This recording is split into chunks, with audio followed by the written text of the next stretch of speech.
1 তারিখে যে আমাদের যে পহেলা জুলাইয়ের যে উদ্বোধনী যে প্রোগ্রামটি হবে, সেখানেও প্রধান অতিথি হিসেবে উপস্থিত থাকবেন আমাদের 24-এর যে আন্দোলনকে সুসংগঠিত করা, শক্তি যোগানো এবং জনগণকে উদ্বুদ্ধ করা দলের নেতাকর্মীদেরকে গতিশীল করে লক্ষ্যবস্তুতে হানার মন্ত্রণা যিনি দিয়েছেন, নেতৃত্ব যিনি দিয়েছেন, আমাদের সেই নেতা বিএনপির ভারপ্রাপ্ত চেয়ারম্যান জনাব তারেক রহমান সাহেব, তিনি সেই আলোচনা সভায় প্রধান অতিথি হিসেবে উপস্থিত থাকবেন। বন্ধুরা আমার, এই আমাদের কর্মসূচি আমরা প্রথম বর্ষপূর্তি করতে যাচ্ছি। নিঃসন্দেহে আমাদের যে স্পিরিট, আমরা যে 16 বছর কখনো খেতে পেরেছি, কখনো পারিনি, হয়তো অধিকাংশ দিন আমরা ঘুমোতে পারিনি, আমাদের বিনিদ্র রজনী কেটেছে, দিনের পর দিন, রাতের পর রাত আমাদের এইভাবে জীবন যাপন করতে হয়েছে। আজকে এই কারণে আমি বলি, অনেকে বলছেন যে কি বলে জুতার মালা পরানোর জন্য নাকি মায়া কান্না হয়, যে গুম টুমের জন্য। বলে ভাই, গুম তাদেরকে তাদের উদ্দেশ্যে বলি, গুম, খুন, বিচার বহির্ভূত হত্যা, ক্রস ফায়ারের জন্য কতদিন যে আমরা রিমান্ডে থেকেছি, মাদক সেবীদের সাথে, ডাকাতদের সাথে। আমরা রাজনীতিবিদরা ব্রিটিশ আমলেও একটা আলাদা মর্যাদা পেত, শেখ হাসিনার পুলিশ প্রশাসন সেই মর্যাদাটুকু আমাদেরকে দেয়। আমাদেরকে ন্যূনতম যে একটু আলাদাভাবে যে রাখা, আমাদের রাজনৈতিক কর্মী নেতা যারা অধিকাংশ এমপি ছিলেন, বিভিন্নভাবে গুরুত্বপূর্ণ বিভিন্ন দায়িত্ব পালন করেছেন, বা ছাত্র রাজনীতি থেকে সবাই উঠে আসা, ন্যূনতম তারা মর্যাদা রাখেন।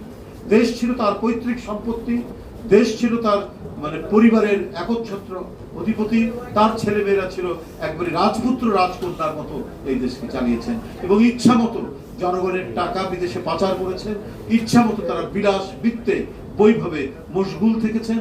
এবং তাদের যে ঘনিষ্ঠজনরা, তারা শুধু দেশের সম্পদ শুধু লুটি করেননি, বাইরে পাচার করে তারা যাতে তাদের উত্তর প্রজন্মরাও যাতে সুখে শান্তিতে নিবৃত্তে থাকতে পারে, সেই কাজ তারা করার চেষ্টা করেছেন। এই কারণে দুবাই দেখা যাবে অধিকাংশ সুরম্য অট্টালিকা দেখা যাবে আওয়ামী লীগের কোন নেতা, অথবা কানাডায়, অথবা সিডনিতে, অথবা পৃথিবীর যে কোনো মনোরম রাজধানীতে অনেক সুন্দর সুন্দর বাড়ি ঘর হচ্ছে তাদের। কারো জনগণের পকেট কেটে, জনগণকে দলিত বথিত করে তারা এই টাকা নিংড়ে নিয়ে আপনার বাইরে তারা পাচার করে দেশটাকে আজকে পোকলা করে দিয়েছে। অদ্ভুত লাগবে।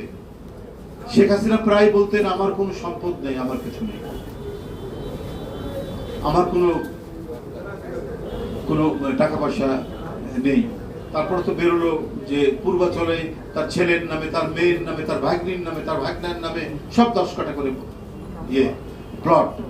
এখন বেরোলো দুদকের তদন্তে শেখ হাসিনার কোথায় কোথায় সম্পত্তি কি রেখেছেন একবারে স্পষ্ট ভাবে আজকেই খবরের কাগজে আছে। দেখেন কি করেছে, মিথ্যা কথা দিয়ে, মানুষকে হুমকি দিয়ে, ভয় দেখিয়ে, প্রবঞ্চনা করে 16 বছর ধরে তারা ক্ষমতায় ছিল। তাই বলি যে আমরা সকল অত্যাচারের বিরুদ্ধে, অত্যাচারীর বিরুদ্ধে আমরা কখনোই আমাদের কণ্ঠকে নিস্তব্ধ রাখিনি যখনই সুযোগ পেয়েছি। এবং এটা করতে গিয়ে আমাদেরকে বারবার গ্রেফতার করা হয়েছে, বারবার মৃত্যুর মুখ থেকে ফিরে এসেছি, রিমান্ডে দিনের পর দিন, মাসের পর মাস রিমান্ডে আমরা রেখেছি এই সমস্ত প্রতিবাদ করতে গিয়ে। কিন্তু তারপরেও আমরা বলবো যে শেখ হাসিনা যে কাজ করেছে, তার আইন শৃঙ্খলা বাহিনী, তার যুবলীগ ছাত্রলীগ যে কাজ করেছে, আমরা সেটা করবো না। আমরা কোনো মানুষকে অপদস্থ হোক সেটা করবো না। মানুষের অপরাধ থাকলে আইনসঙ্গতভাবে তার বিচার হবে, ন্যায্য বিচার হবে, সে যাতে উপযুক্ত বিচার পায়। কেএম হুদা, রকিবুল হুদা, হাবিবুল আউয়াল, তারা গণতন্ত্রকে ধ্বংস করেছে, তারা গণতান্ত্রিক প্রতিষ্ঠানকে ভেঙে চুরে তছনছ করে তার উপর দাঁড়িয়ে শেখ হাসিনার ক্ষমতাকে একবার চিরন্তন করার জন্য, পার্মানেন্ট করার জন্য চেষ্টা করেছে। এটা শুধু আমরা ঘৃণা জানাই না, এদের বিচার হতে হবে অবশ্যই, তবে সেটা আইনসঙ্গত হবে, সেটা অবশ্যই আইনি প্রক্রিয়ার মাধ্যমে।